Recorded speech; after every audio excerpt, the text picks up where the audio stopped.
The Alpha thought his Luna would beg for love, until she asked for the one thing he feared most. Hello everyone. Before we begin today's story, I have a small favor to ask. Please hit the subscribe button and turn on the notification bell so you never miss our channel's new videos. It is quick, it is free, and it is the best way to support us in bringing you more dramatic and emotional stories like this one. Your support truly means the world to us. Before we begin, tell us in the comments where in the world you are watching from and what time it is where you are right now. We love seeing how far these stories travel and knowing who is joining us today. Now, let's begin today's story. If you believe I will beg you to love me, Adrian, then you have never truly known me. Elena Hartwell's voice was quiet, but the words stopped the Alpha King before he reached the door. Adrian Blackthorne turned slowly. Moonlight poured through the tall windows of his private chamber, silvering the dark stone walls and catching in Elena's golden hair. 3 years ago, he had placed the Luna pendant around her neck before the entire Blackthorne court. Tonight, that pendant rested in her open palm. Adrian looked at it, then at her. You are angry. No, that answer unsettled him more than anger would have. Elena had spent months asking him to listen when council meetings ended, when royal duties swallowed dinners, when decisions affecting Omega families were made without the Luna being invited into the room. Adrian always promised there would be time later. He had given her gowns, chambers, servants, protection, and a place beside his throne. Somewhere along the way, he had mistaken providing everything for understanding the one person receiving it. We can discuss this tomorrow, he said. Elena closed her fingers around the pendant. That is what you said last week. Adrian exhaled. I have a kingdom to govern, and I have spent 3 years helping you govern it, while everyone pretended I was only decorating your throne. His expression tightened. That is unfair. Elena almost smiled, but there was no humor in it. Is it? She crossed the room and placed the pendant on his desk. The tiny sound of silver against wood seemed impossibly loud. Adrian stared at it. Put it back on. No, Elena.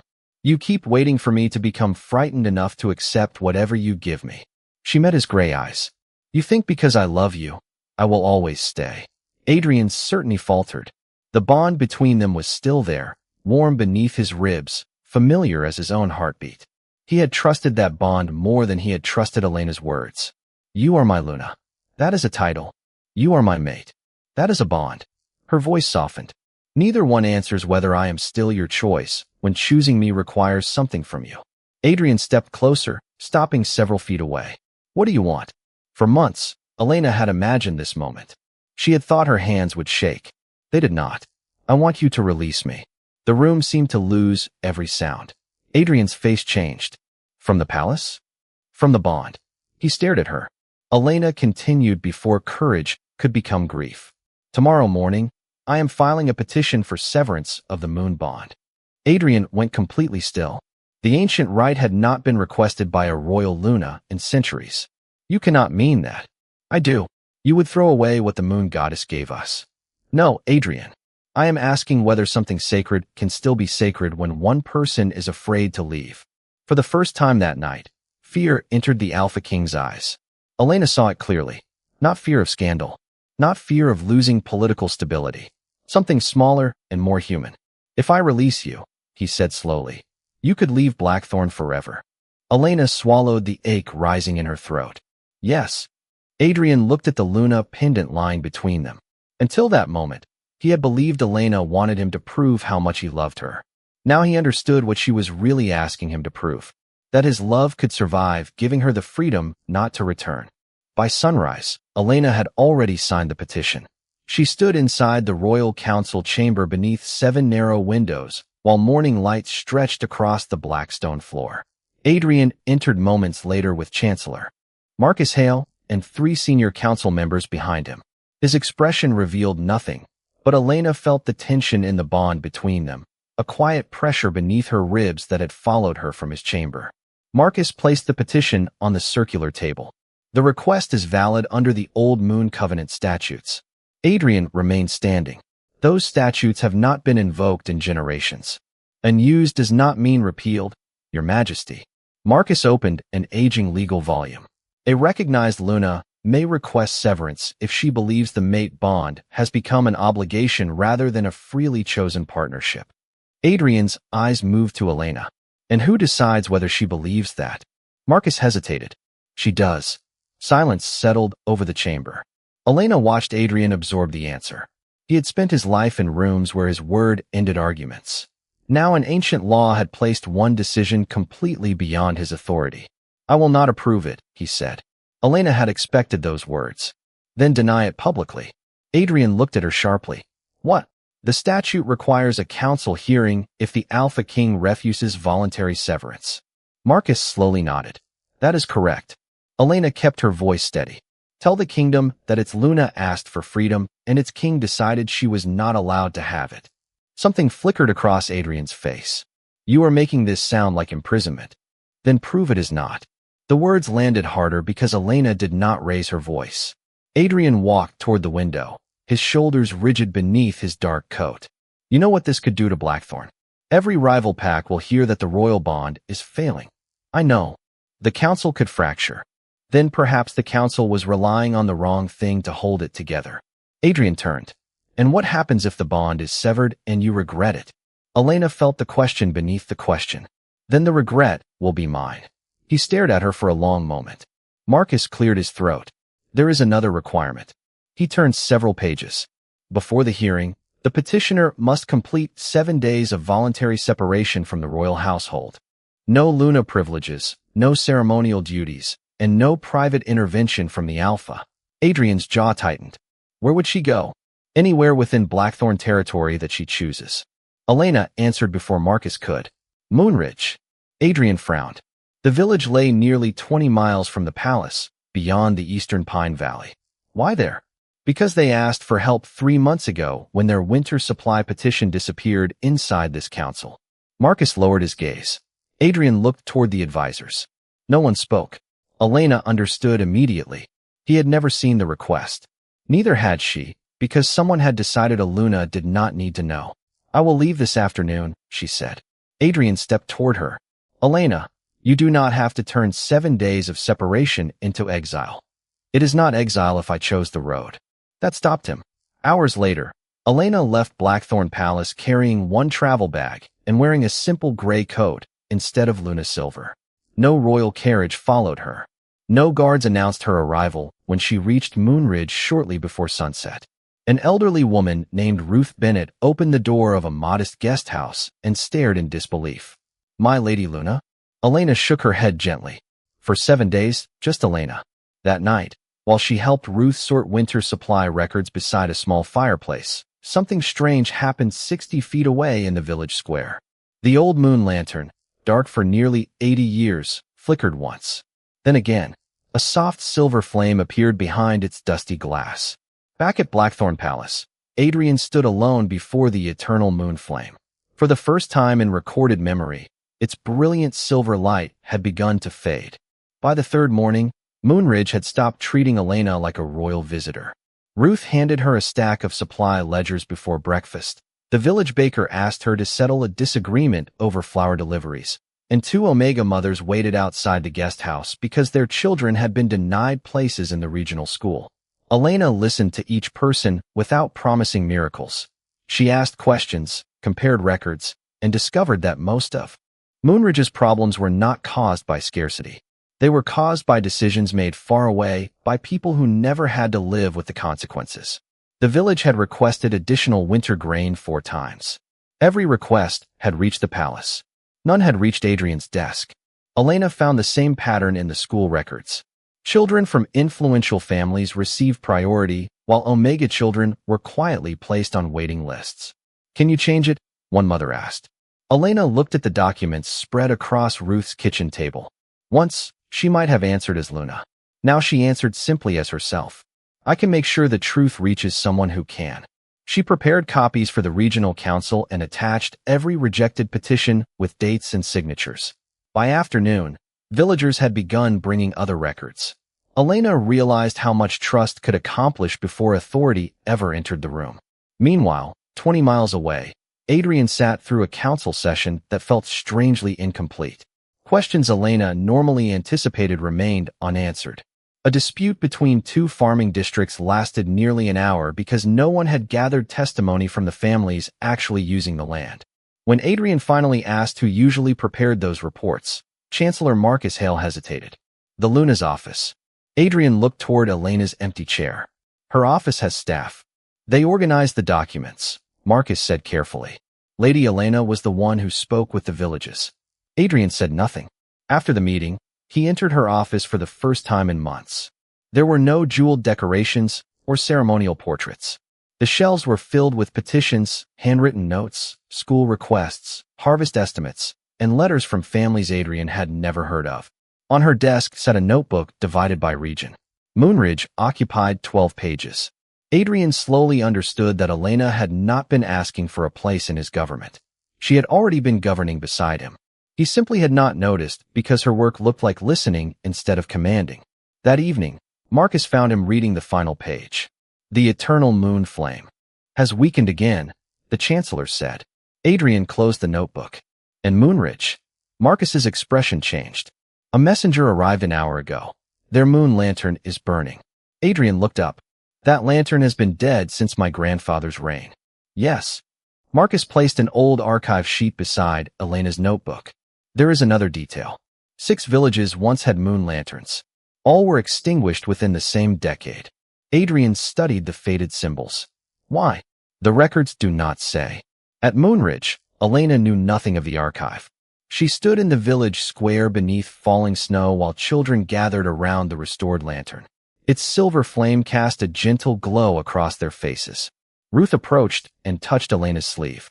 It started the night you arrived. Elena shook her head. That does not mean I caused it. Perhaps not. Ruth smiled. But look at your hand. Elena lowered her gaze.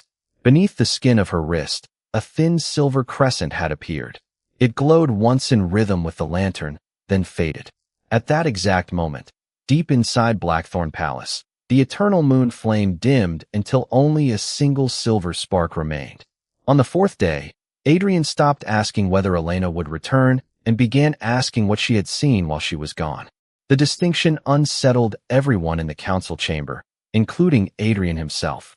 Before him lay copies of Moonridge's rejected grain petitions, school enrollment records, and regional reports that had disappeared beneath layers of bureaucracy.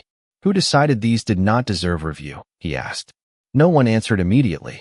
Chancellor Marcus Hale finally opened the oldest ledger. No single person, Your Majesty. That may be the problem. Each office assumed another office would handle them. Adrian looked at Elena's handwritten notes beside the official records. Every page contained names. Families. Children. Farmers. People the palace had reduced to numbers. Restore the grain request, he said, and review every school waiting list in the eastern districts. No child loses access because of rank. Marcus nodded, but Adrian remained troubled. Correcting the paperwork did not. Explain the dying, eternal moon flame. That afternoon, he entered the oldest section of the royal archive with Marcus. Dust-covered shelves untouched for generations. They searched references to the 6 extinguished moon lanterns until Marcus discovered a narrow volume sealed with faded silver wax. The first pages described an age when the lanterns did not draw their light from the Alpha King. They responded to something called the Living Covenant. Adrian read the phrase twice. What is that? The explanation appears to have been removed. Several pages had been carefully cut from the book. Only one sentence remained beneath an illustration of a crowned alpha standing beside a woman marked by a silver crescent. The crown commands. The sacred Luna reminds the crown why it serves. Adrian felt an unexpected chill. Find everything connected to this symbol. Marcus looked at the crescent. Even restricted archives? Especially those. In Moonridge, Elena spent the same afternoon helping Ruth organize a community meeting. She did not sit at the head of the table. She sat among everyone else while farmers, teachers, shopkeepers, and Omega parents decided how the restored grain supply should be distributed. When 2 families disagreed, Elena asked each to explain what they feared losing. The argument softened almost immediately. Ruth watched her with quiet amusement. You could have ordered them to accept the solution. Then it would have been my solution, Elena said. They have to live with it after I leave. The words hurt more than she expected. 3 days remained before the severance hearing. That evening, a palace messenger arrived carrying Adrian's authorization for the grain shipment and a separate order reviewing the school policy. Elena read both twice. There was no personal note, no request that she come home, no attempt to turn his decision into proof that she owed him forgiveness. For the first time, Adrian had simply listened. Elena should have felt relieved. Instead, something inside her became painfully uncertain. Change was easier to dismiss when it arrived as a promise. It was harder when it appeared quietly through action. Outside, the moon lantern suddenly brightened. Elena stepped into the square as silver light spread across the snow. The crescent beneath her wrist appeared again, clearer than before. This time, another shape formed above it, the faint outline of a crown. Ruth inhaled softly. I have seen that mark. Elena turned. Where? Ruth disappeared into her house and returned carrying a small wooden box that had belonged to her grandmother. Inside rested an old silver medallion bearing the exact crescent and crown. Around its edge were words Elena could barely read. Ruth translated the faded inscription from an older dialect. When the king forgets the purpose of power, the Luna carries the light beyond his walls. Nearly 20 miles away, Marcus opened a hidden archive compartment beneath Blackthorne Palace. Inside was a single preserved manuscript bearing the same symbol. Across its cover were 4 words Adrian had never seen in any royal history: the Alpha King's Luna. Adrian read the hidden manuscript until the candles burned low, and with every page, the title on its cover became less comforting. The Alpha King's Luna was not simply the woman chosen to stand beside a ruler. According to the oldest Blackthorne records, she appeared only in rare generations when royal authority had grown distant from the people it was meant to protect. Her gift was called the Living Covenant, a sacred connection that responded not to rank, wealth, or obedience, but to trust freely given. The moon lanterns had once carried that light across the kingdom, allowing distant communities to remain symbolically connected to the crown. Marcus stood across the archive table, reading another passage. There have only been 4 recorded awakenings. Adrian looked up. In how many years? Nearly 900. The answer settled heavily between them. Adrian returned to the manuscript. A faded illustration showed a silver crescent beneath a crown, identical to the symbol Elena had unknowingly awakened in Moonridge. Beneath it was a warning. The sacred Luna cannot be possessed, for the covenant dies wherever devotion becomes duty. Adrian read the sentence again. Why was this removed from royal history? Marcus turned. Several pages. The final records suggest later kings reduced the Luna's authority. Eventually, the title became ceremonial. Adrian thought of Elena sitting silently beside him during council sessions while advisors discussed decisions she had already spent weeks investigating. He remembered telling himself she was protected, honored, fortunate. The manuscript made those memories feel different now. He had given Elena everything a king could provide while overlooking the one thing power could not provide for her: an equal voice. There is more, Marcus said. A second document described the eternal moon flame. It had never represented the strength of an alpha alone. It represented balance between crown and covenant. When that balance failed, the palace flame weakened and the village lanterns could awaken wherever the sacred Luna carried trust beyond royal walls. Adrian closed his eyes. So the flame is not dying because Elena left me. No, Your Majesty. Marcus spoke carefully. It may be fading because she finally stopped living beneath your authority. 2 days before the severance hearing, Adrian traveled to Moonridge without a royal procession. He found Elena outside the village school, reviewing new enrollment lists with 3 teachers. She saw him approaching and immediately noticed that he wore no crown. Why are you here? She asked. Because I discovered something you deserve to know. Adrian showed her the copied illustration from the manuscript. Elena's gaze dropped to her wrist. The silver crescent appeared almost immediately, followed by the faint crown above it. What does it mean? The oldest records call it the Living Covenant. Adrian explained everything without hiding the parts that condemned his own choices. Elena listened until he finished. So now that I might possess some sacred power, the palace suddenly believes my voice matters? No, Adrian's answer came quickly. Your voice mattered before any of us knew what this was. We failed to treat it that way. Elena studied him, searching for the familiar instinct to defend himself. It never came. Does the manuscript say severance will destroy this power? She asked. Adrian hesitated. It says the opposite. Her eyes narrowed slightly. Explain. The covenant cannot fully awaken while your freedom is uncertain. The truth frightened him enough that Elena could hear it in his voice. If the bond is severed, the power may become entirely yours. Elena looked toward the glowing moon lantern.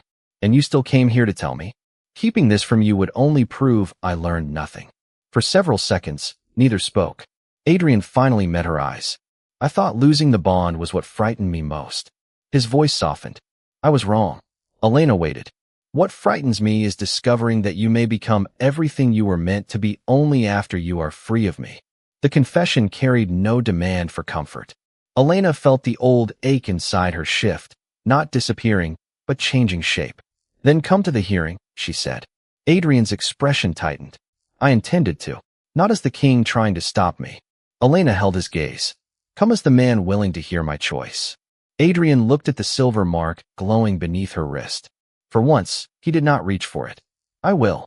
Behind Elena, the moon lantern suddenly burned brighter, and far beyond Moonridge, another forgotten lantern awakened in a neighboring village. The sixth morning began with bells from 3 villages. By noon, 4 forgotten moon lanterns were burning again. Messengers arrived at Blackthorne Palace carrying nearly identical reports. No ceremony had awakened them, no royal order had been issued, and no keeper could explain why silver fire had suddenly returned after generations of darkness. Adrian stood before a map in the council chamber as Marcus placed markers beside each village. Every awakened lantern formed a path leading east toward Moonridge. The council will interpret this as proof that Elena must return immediately, Marcus warned. Adrian already knew. Less than an hour later, the senior nobles assembled without waiting for invitation. Lord Everett Crane, one of the oldest council members, spoke first. The living covenant belongs beside the crown. If Lady Elena truly carries this sacred power, allowing severance would endanger Blackthorne. Adrian's gaze hardened. You are saying her power makes her less entitled to choose. I am saying a kingdom cannot gamble with something this rare. Adrian looked around the table. Months earlier, he might have understood the argument. Now he heard what Elena had been hearing for years. They were discussing her value while ignoring her will. She is not a resource owned by Blackthorne, Adrian said. Everett frowned. She is the Luna. She is Elena Hartwell before she is anything else. Silence followed. Adrian left the chamber before anyone could turn the conversation into another debate about possession disguised as duty. In Moonridge, Elena was facing a different kind of pressure. Word of the awakened lanterns had spread quickly, and villagers from neighboring communities had begun arriving simply to see her. Some bowed. Elena asked them not to. Others called her the sacred Luna.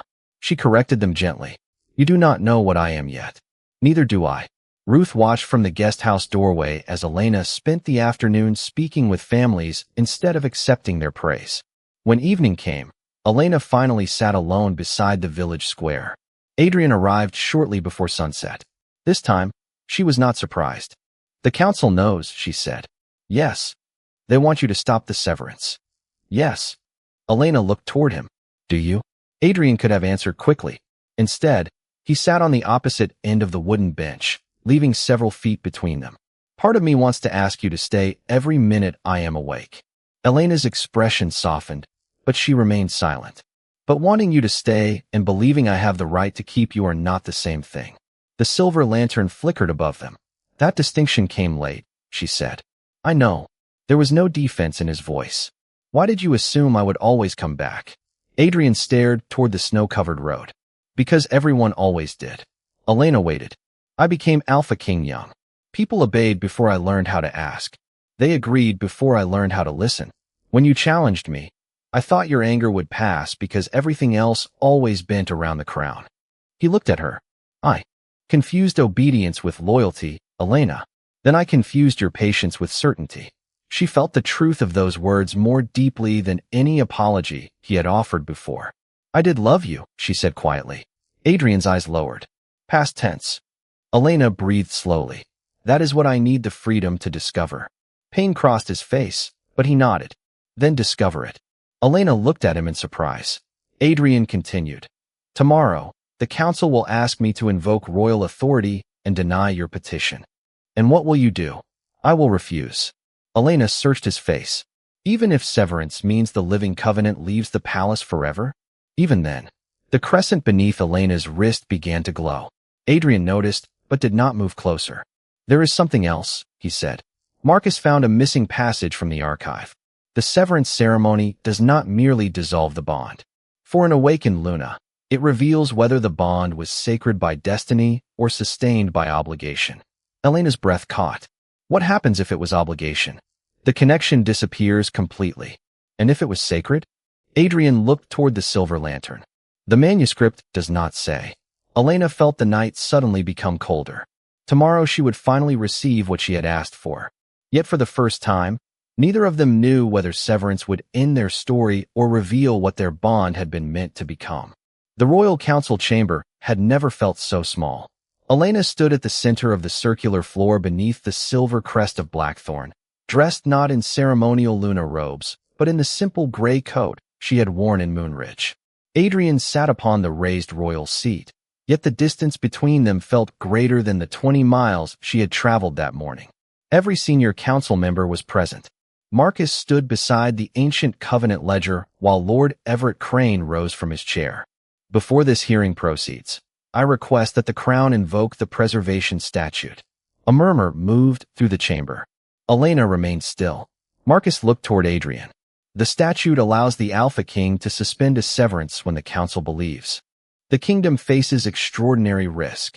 Everett gestured toward Elena. "For moon lanterns have awakened. The eternal moon flame is nearly extinguished. We now know Lady Elena may carry the living covenant.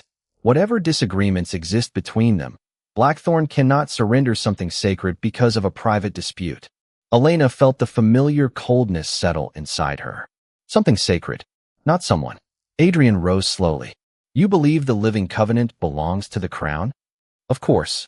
And if Elena does not wish to remain?" Everett hesitated. "Duty sometimes requires sacrifice." Adrian descended the steps from his seat. "Whose sacrifice?" No one answered. He crossed the chamber until he stood beside Marcus and the open ledger. Elena watched him carefully.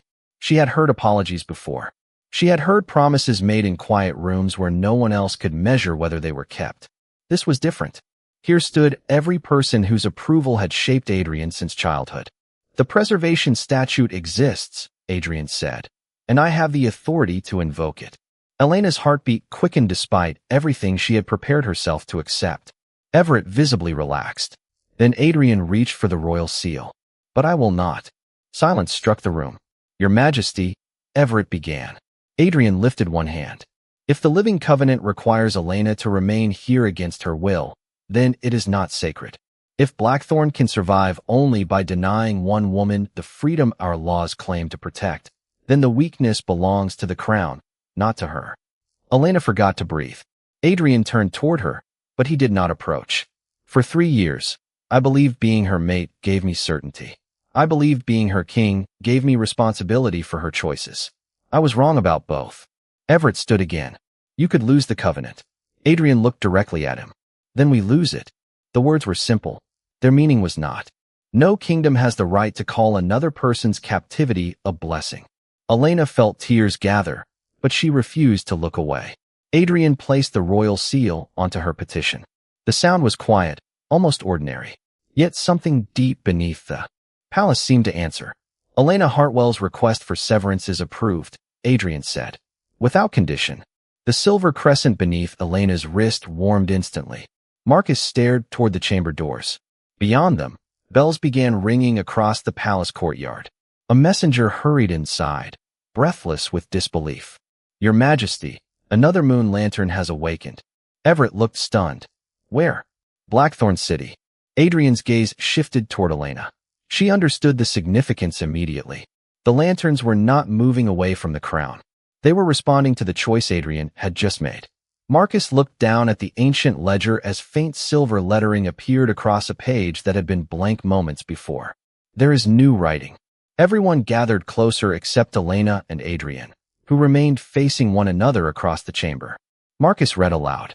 "Power becomes worthy of the covenant only when it opens the door it fears will be used." Adrian closed his eyes briefly. Elena understood then that this had never been a test of whether she loved him enough to stay. It had been a test of whether he loved her enough to let her leave. Marcus turned another page.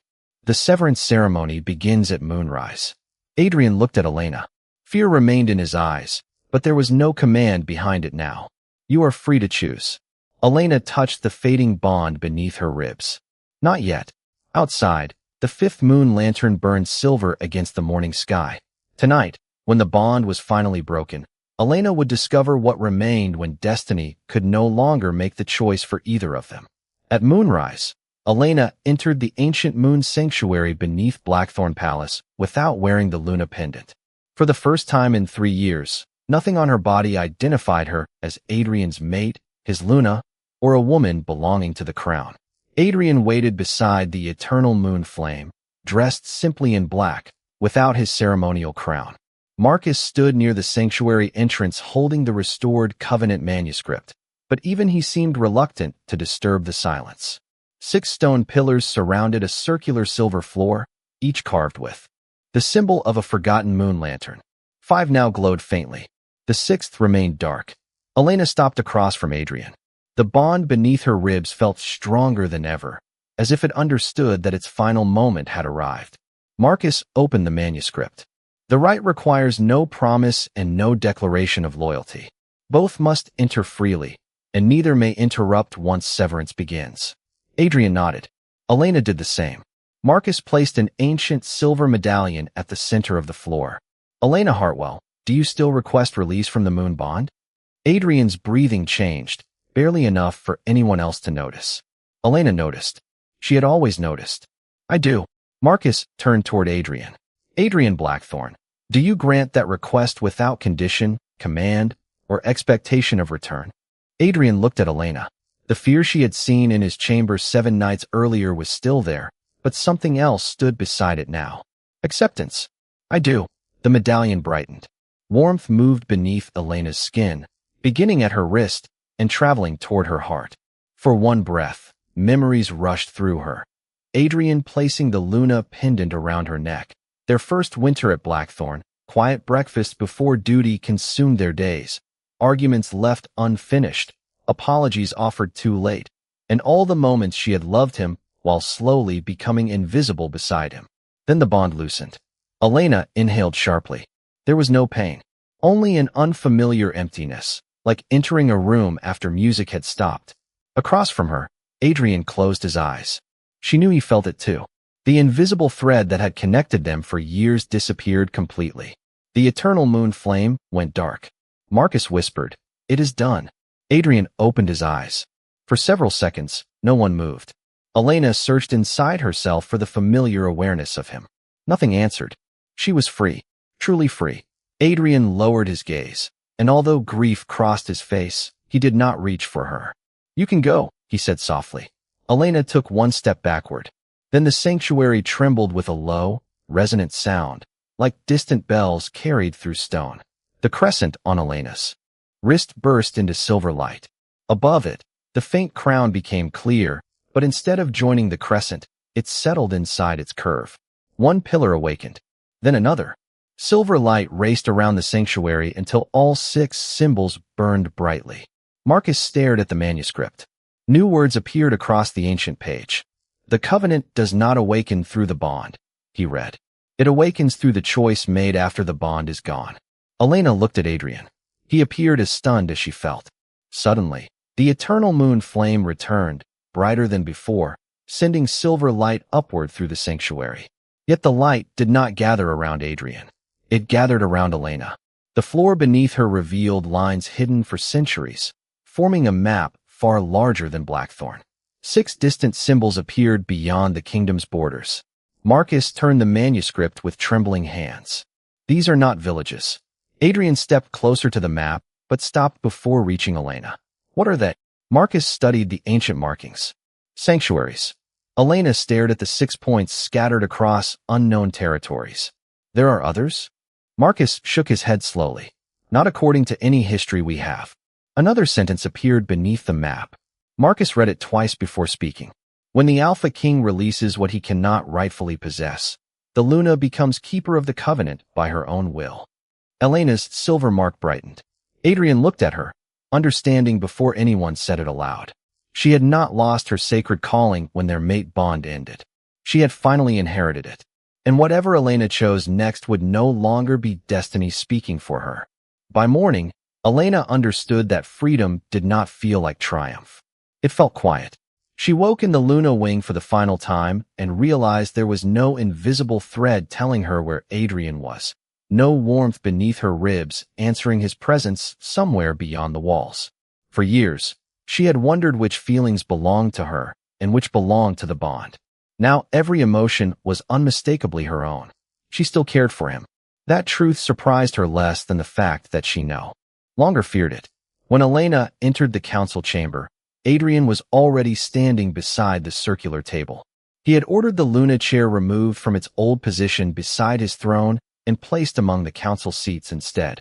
"Why did you move it?" she asked. "Because beside me was not the same as having a voice." Elena looked at him for a long moment. Around them sat Marcus, Everett, and representatives from Moonridge and the other districts whose lanterns had awakened. Adrian did not announce Elena's return as his Luna. Instead, he addressed the council. "Elena Hartwell carries the living covenant. What that means for Blackthorne will be decided with her, not for her." Everett shifted uneasily. "And if she refuses the traditional Luna role, then the tradition changes." Elena had prepared conditions during the night. She placed 3 pages on the table. Omega children would receive equal access to regional schools. Village petitions would receive direct review instead of disappearing beneath rank-based offices. The Luna, if that title continued, would hold an independent council voice and could never again be legally bound to the crown against her will. Adrian read every line. "Agreed." Elena raised an eyebrow. "You have not reached the final page." "I will read it." He met her eyes. "But I am not negotiating your freedom." Something inside Elena softened. Not because he had finally said the perfect words, but because he had stopped treating love as a reward he could earn through one grand gesture. He was learning to build trust through smaller choices that might never guarantee him anything. When the council adjourned, Adrian remained behind while Elena walked toward the tall windows overlooking Blackthorne City. 5 moon lanterns were visible across the distant valley, silver points beneath the pale morning sky. "What happens now?" he asked. Elena turned. "I want to understand the 6 sanctuaries. Then Blackthorne's archives are yours. Not yours to give me." Adrian almost smiled. "Then I will open them to you." Elena smiled too, just slightly. He approached but stopped several feet away. "And us?" There it was, the question he once would have. Expected destiny to answer for them. Elena touched the crescent and crown on her wrist. "There is no us because a bond says there must be." Adrian accepted the words without looking away. "I know. If there is ever an us again, it will be because we build one." "Then I would like to begin at the beginning." Elena studied the man before her. He was still powerful, still imperfect, still learning. She was no longer standing there because an ancient force had tied her future to his. She was there because leaving had taught both of them what staying should mean. Elena extended her hand. Adrian looked at it before gently taking it. Nothing magical happened. No silver light surrounded them. No invisible bond returned. Elena laughed softly, and Adrian did too. Somehow, the absence of magic made the moment more sacred. Then the mark on Elena's wrist suddenly warmed. Across the chamber, the ancient map revealed beneath the sanctuary had been brought upstairs for study. One of the 6 distant symbols began glowing. Marcus hurried back through the doors carrying the restored manuscript. "Elena, you need to see this." New words had appeared beneath the first lost sanctuary. The sanctuary was not abandoned. It was waiting. Elena approached the map as another symbol flickered far beyond Blackthorne's northern border. Adrian stood beside her without touching her, waiting for her decision. Elena looked from the unknown territory to the Alpha King, who had finally learned that standing beside someone did not mean standing above them. "We should find out what is waiting," she said. Adrian nodded. "If you want me there." Elena looked toward him. "I do." Beyond the palace windows, the 6th moon lantern awakened, and somewhere beyond the known borders of Blackthorne, an ancient silver light answered it.